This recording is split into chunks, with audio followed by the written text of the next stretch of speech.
US kinakain na ng apoy. Walang tigil na pagkalat ng pinakamalaking wildfire sa buong kasaysayan.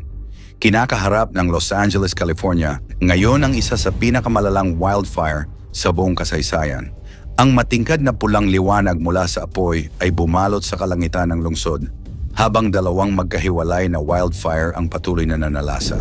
Ang apoy ay tumagal na ng 3 araw na nagdulot ng matinding pinsala, kabilang na dito ang pagkasira sa halos 10,000 mga kabahayan. Bakit hindi maagapan ang paglaki ng apoy? Gaano na ito kalaki at gaano kalawak ang nasira ng apoy na ito? Yan ang ating aalamin.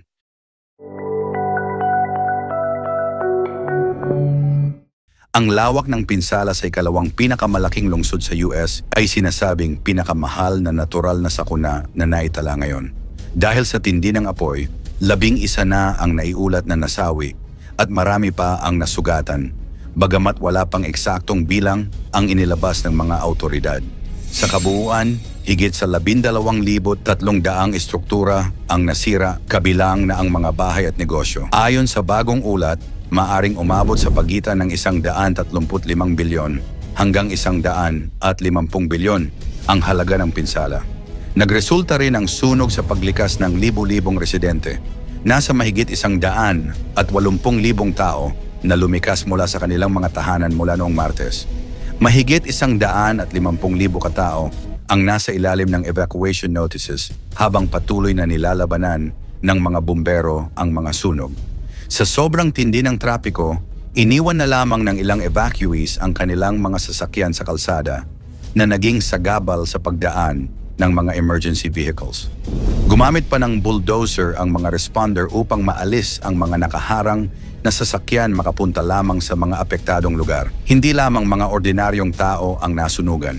Kilala ang California bilang isa sa may pinakamayamang neighborhood sa bansa. Marami sa mga kilalang Hollywood stars ang nasunugan rin ng bahay. Kabilang narito sina Paris Hilton, Mandy Moore, Eugene Levy, Anthony Hopkins at Tina Knowles ang ina ni Beyoncé. Ilang mga larawan ang kumakalat sa social media na nagsasabing nasira ang iconic na Hollywood sign sa Los Angeles dahil sa mga kasalukuyang wildfires. Ngunit kinumpirma ng fact-checking team ng Reuters na peke ang mga larawang ito at ayon sa mga saksi na nanatiling buo ang landmark. Nasaan ang mga sunog? Ang Palisades Fire ay sumiklab noong Martes ng umaga sa Pacific Palisades, isang komunidad sa Los Angeles County na matatagpuan sa silangan ng Malibu. Nagsimula ito bilang isang brush fire at lumawak sa higit 21,317 hektarya pagsapit ng Biyernes ng gabi ayon sa California Department of Forestry and Fire Protection, CAL FIRE. Ayon sa ulat, 8% pa lamang ang nakokontrol sa sunog at maaaring nagresulta ito sa pagkawasak ng 5,316 na mga istruktura. Ang Eaton Fire naman ay nagsimula noong Martes ng gabi malapit sa isang canyon sa malawak na kagubatan sa hilaga ng downtown Los Angeles. Pagsapit ng Biyernes ng gabi, umabot na ito sa 14,117 hektarya at 3% pa lamang ang nakokontrol. Ayon sa CAL FIRE, mahigit 7,800 mga istruktura ang posibleng nasira o nawasak sa sunog. Ang Hearst Fire ay sumiklab noong Martes ng gabi sa Silmar, isang suburban na lugar sa hilaga ng San Fernando.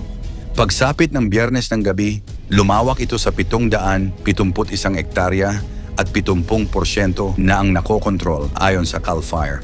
2 istruktura ang posibleng nasira o nawasak sa sunog. Samantala, ang Lydia Fire ay sumiklab malapit sa komunidad ng Acton, sa rehiyon sa pagitan ng Sierra Pelona at San Gabriel Mountains noong Miyerkules ng hapon.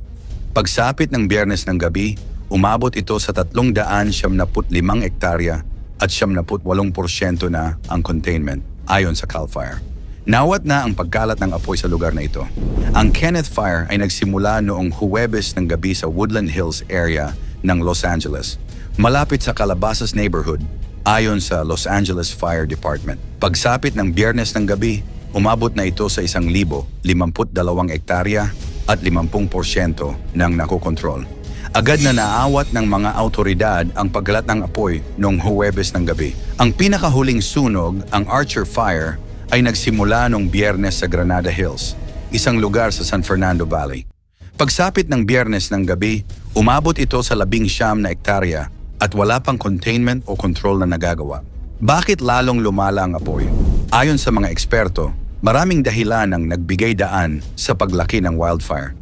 Isa na rito ang epekto ng climate change.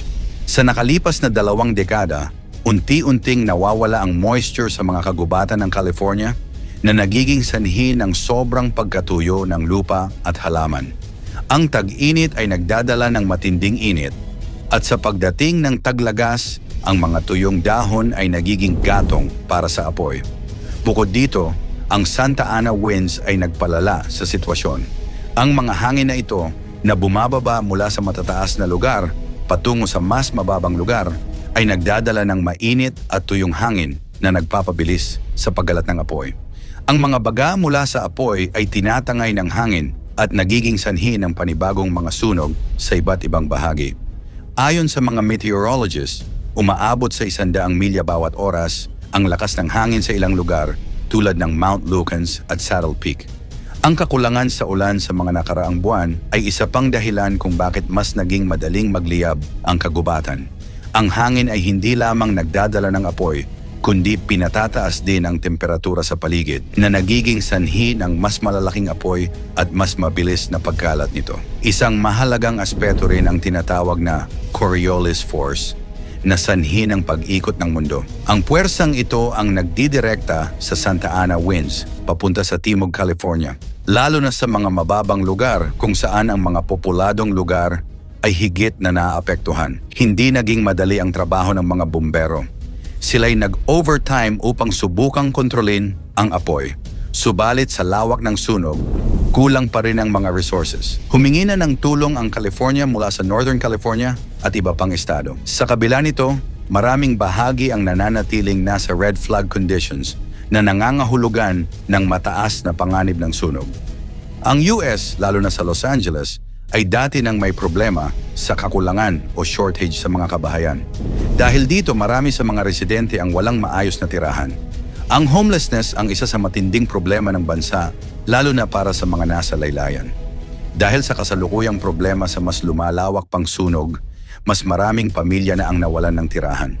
Sa ngayon, kulang ang mga bakanting bahay sa LA County, kaya mas magiging mahirap para sa mga apektadong tao ang makahanap ng matitirhan. Ang wildfire sa Los Angeles ay isa lamang halimbawa ng mas malawakang problema ng mundo. Hindi lamang ito simpleng trahedya, kundi isang malinaw na babala tungkol sa epekto ng climate change. Ang patuloy na pagkasira ng kalikasan ay nagdudulot ng mas matitinding sakuna na umaapekto sa milyon-milyong tao. Habang patuloy na nilalabanan ang apoy, isang bagay ang malinaw.